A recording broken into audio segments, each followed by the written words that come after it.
देश बिटकॉइन को बैन कर रहे थे। एक छोटा-सा हिमालय देश साइलेंट दुनिया का तीसरा सबसे बड़ा बिटकॉइन होल्डर बन गया। ना कोई शौक, ना कोई विज्ञापन, ना ही कोई ट्विटर ड्रामा। यह है भूटान की रॉयल क्रिप्टो स्ट्रेटेजी, जिसे जानकर आप कहोगे यह छोटा पैकेट बड़ा धमाका है भाई। हम लोग आज बात करेंगे भूटान क्रिप्टो करेंसी। ये वर्ल्ड का तीसरा नंबर पर कैसे क्रिप्टो करेंसी पे ये पहुंच चुका है। कहानी की शुरुआत करते हैं, क्रिप्टो क्यों अपनाना पड़ा इनको। भूटान एक छोटा सा लैंडलॉक देश है, हिमालय से जनसंख्या में सिर्फ 8 लाख के आसपास। भूटान एक छोटा सा देश है लैंडलॉक में, हिमालय देश में हिमालय है, वहाँ पे जनसंख्या कितनी है, मात्र 8 लाख के आसपास यहाँ पे जनसंख्या है। 2020 में पैंडेमिक के बाद, लॉकडाउन के बाद यहाँ पे टूरिज्म बंद हो गया। पैंडेमिक के बाद वहाँ पे टूरिज्म बंद हो गया, यूथ माइग्रेंट होने लगे और इनकम सोर्स कम होने लगा। वहाँ की युवा पीढ़ी क्या हो गया, दिन प्रतिदिन वहाँ से पलायन करने लगे और इनकम सोर्स कम होने लगा। लेकिन भूटान के पास था हाइड्रो पावर का खजाना, सस्ती और साफ बिजली। तभी भूटान सरकार ने प्लान किया, बिजली बेचे बिना उसके बिटकॉइन क्यों न बनाया जाए। बिजली जो बेचते थे पड़ोसी देश से, उसे बेचने के बिना उसे बिटकॉइन क्यों ना बनाया जाए।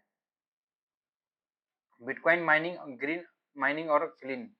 इन्होंने बिटकॉइन माइनिंग ग्रीन और क्लीन किया। कैसे किया? भूटान में अपने हाइड्रो पावर सरप्लस का इस्तेमाल किया और ग्रीन क्रिप्टो माइनिंग फर्म शुरू किया। क्या किया? भूटान ने हाइड्रो पावर सरप्लस का इस्तेमाल किया और ग्रीन क्रिप्टो माइनिंग का फर्म शुरू किया। कोई पॉल्यूशन नहीं, कोई फॉसल फ्यूल नहीं, जो फ्यूल लगते थे वहाँ पे फ्यूल भी नहीं लगते थे, सिर्फ पानी की ताकत से बिटकॉइन का खनन किया।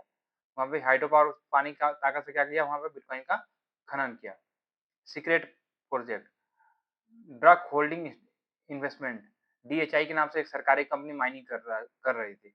जो एक कंपनी है drug holding and investment, DHI के नाम से सरकारी कंपनी वहाँ पे माइनिंग करते थे, सीक्रेट प्रोजेक्ट ये में काम करते थे, बिटकॉइन का ये माइनिंग करते थे। बिना किसी की मार्केटिंग के क्वांटिटी इफिशिएंसी से काम हो रहा था। बिना किसी मार्केटिंग के वहाँ पे क्वालिटी और इफिशिएंसी काम हो रहा था।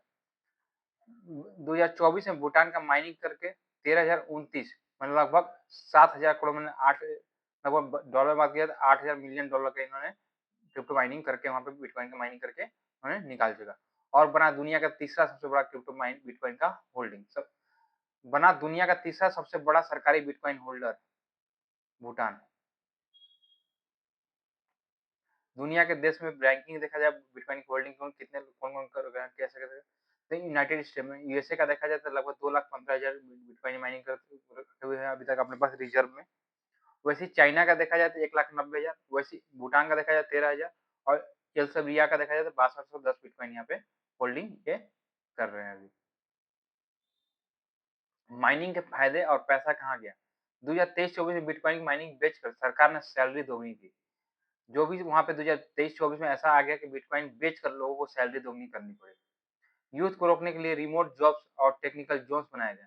वहाँ पर यूथ को रोकने, जो माइग्रेंट हो रहे थे यहाँ एक जगह से दूसरी जगह पलायन कर रहे थे, उनको रोकने के लिए क्या किया, रिमोट जॉब और टेक्निकल जोन्स वहाँ पे बनाए गए। फिर क्या किया, जेलिफ माइंडफुल सिटी, वहाँ पे जेन्यू माइंडफुल सिटी और क्रिप्टो फुल प्रोजेक्ट शुरू किए गए। वहाँ पे एक क्रिप्टो फील्ड प्रोजेक्ट का शुरू किया गया, वहाँ पे लोगों को वहाँ माइंडफुल सिटी यहाँ पे बनाया गया। बाइनेंस पे के साथ मिलकर क्रिप्टो टूरिज्म को चालू किया गया। फिर क्या किया कि बाइनेंस पे के साथ मिलकर क्रिप्टो टूरिज्म को चालू किया। मतलब बिटकॉइन से बना भविष्य नाश नहीं नीति है। बिटकॉइन से बना भविष्य नाश नहीं नीति है। बाइनेंस पे पे हम लोग बात करेंगे क्या किया। भूटान में बाइनेंस पे का उपयोग कैसे हो रहा है। भूटान में सरकार ने 2024 में बाइनेंस पे का अपनाया ताकि पर्यटक को क्रिप्टो भुगतान कर सके। जो भी पर्यटक थे वो क्या करें, जैसे आज हम हर जगह इंडिया में आम भाषा में बोला जाए कि यूपीआई हो चुका है, यूपीआई हर जगह लोग जाते हैं और वहाँ पे घूम फिर के आ जाते हैं। वैसे भूटान सरकार ने 2024 में बाइनेंस के साथ कोलैबोरेशन करके बाइनेंस पे इनको अपनाया। उन्होंने बोला कि वहाँ पे कोई भी पर्यटक आते हैं घूमने या कुछ भी आते हैं तो वहाँ पे क्रिप्टो में भुगतान कर सकते हैं। लोकल वेंडर बिटकॉइन यूएसडीटी जैसे कॉइन्स पेमेंट ले सके। जो भी लोकल वेंडर वहाँ के थे तो क्या करते थे, बिटकॉइन यूएसडीटी जैसे कॉइन्स में वहाँ पेमेंट ले सके। टूरिज्म को टेक्निकल फ्रेंडली और इंटरनेशनल बनाया जा सके। टूरिज्म को टेक्निकल फ्रेंडली मैंने टेक्निकल जो भी वहाँ पे क्या हुआ, टेक्निकल फ्रेंडली बनाया और इंटरनेशनल को बनाया जाए। अब भूटान में 1,000 से ज्यादा जगहों पर क्रिप्टो से खाना, होटल, गाइड और ट्रांसपोर्ट का पेमेंट हो रहा है बाइनेंस पे से। भूटान में अभी 1000 से ऐसे बहुत से ज़्यादा 1000 से बहुत से ज़्यादा जगहों पर क्रिप्टो से खाना, होटल, गाइड, ट्रांसपोर्ट पेमेंट हो रहा है बाइनेंस पे। भूटान ने सिर्फ बिटकॉइन नहीं कमाया, बल्कि बाइनेंस पे में उसका इस्तेमाल भी चालू किया। भूटान ने केवल बिटकॉइन ही नहीं कमाया, उन्होंने क्या-क्या कमाया, बाइनेंस पे भी उसका इस्तेमाल किया। अब वह थिम्पू में घूमने के लिए स्ट्रीट फूड वेंडर से यूएसडीटी में मोमो से पैसा दे सकते हैं।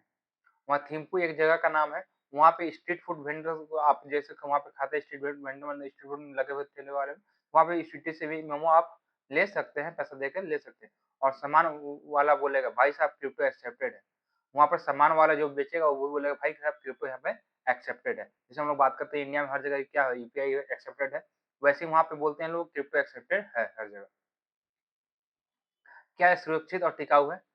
100% रिन्यूएबल एनर्जी माइनिंग है। वर्ल्ड का क्लीनेस्ट बिटकॉइन।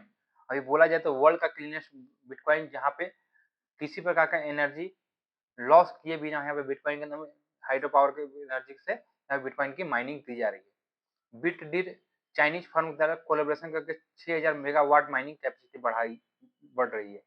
बिटडीड चाइनीज फर्म है एकदम वहाँ पे कोलैबोरेशन करके 6000 मेगावाट की माइनिंग कैपेसिटी और बढ़ाई जा रही है। दिन प्रतिदिन वहाँ पे करके वहाँ पे मेगावाट को बढ़ाई जा रही है माइनिंग। रेगुलेशन रेगुलेटर सैंडबॉक्स भी पावर है प्रॉपर केवाईसी रिस्क और form of know memes token. वहाँ पे रेगुलर सैंडबॉक्स भी बनाया गया है जो प्रॉपर केवाईसी है, रिस्क फ्रेमवर्क है, नो मीम टोकन वहाँ पे मीम टोकन का वहाँ पे नहीं है। भूटान स्मार्ट कंट्री है, स्मार्ट ग्रिड है और स्मार्ट क्रिप्टो भी है।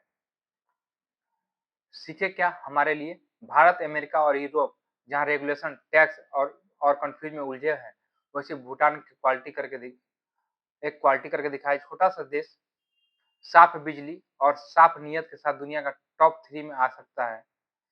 क्या Bharat, America, Europe regulation, tax confuse में उलझे हैं और भूटान के आगे छोटा सा देश साफ बिजली और साफ नियत के साथ दुनिया का सबसे तीसरा नंबर पे वो अपना नाम बिटकॉइन होल्डिंग में रखा गया। अगर आप भी चाहते हैं कि ऐसी नॉलेजफुल और इंटरटेनिंग क्रिप्टो स्टोरी तो जल्द जरूर लाइक करें, शेयर करें, सब्सक्राइब करें क्रिप्टो एंड फन के साथ और कमेंट में बताएं क्या भारत में भी ऐसा ग्रीन क्रिप्टो माइनिंग मॉडल अपनाना चाहिए। Thank you all of you YouTube audience.